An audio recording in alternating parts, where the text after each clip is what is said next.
ಜೀವನದಾಗ ಎಂದು ನಾನು ಇರತನ ಎಂದೂ ಮರೆಯಲ್ಲ.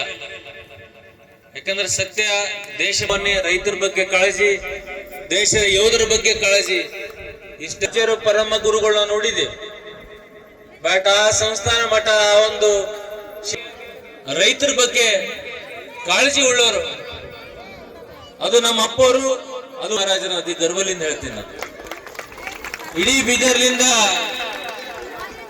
ಕಾಶ್ಮೀರ, ನಮ್ಮ ಪಾಕಿಸ್ತಾನ ಗಡಿವರೆಗೆ ರೈತರ ಭಾವಚಿತ್ರ ತಗೊಂಡು ಅಲ್ಲಿ ಯಾರು ರಾಜಗುರು ಪರಪೂಜ್ಯ ಹವ ಮಲ್ಲಿನಾಥ್ ಮಹಾರಾಜರು ಇಲ್ಲೇ ಸನ್ಮಾನ ಮಾಡಕ್ ನಮ್ಗೆ ಆಗಲ್ಲ. ಅಲ್ಲಿವರೆಗೆ ಹೋಗಿ ಸುಮಾರು 3-4 ಕಿಲೋಮೀಟರ್ ಹೋಗಿ ಅಲ್ಲಿ ಹೋಗಿ ಯಾರು ದೇಶದಗೋಸ್ಕರ, ದೇಶ ಸ್ವಾತಂತ್ರ್ಯಕ್ಕೋಸ್ಕರ ಹೋರಾಡುವಂತ ಯೋಧರ ಕುಟುಂಬಕ್ಕೆ ಗುರುತಿಸಿ ಅವ್ರಿಗೆ ಸನ್ಮಾನ ಮಾಡಿದಲ್ಲ, ಇದು ಬಹಳ ಶ್ಲಾಘನೀಯ. ಇದು ದೇಶ ಪೂರ್ತಿ ಮಾಡ್ತಾ ಬಂದಿದ್ದಾರೆ, ನಿಸ್ವಾರ್ಥ ಭಾವ.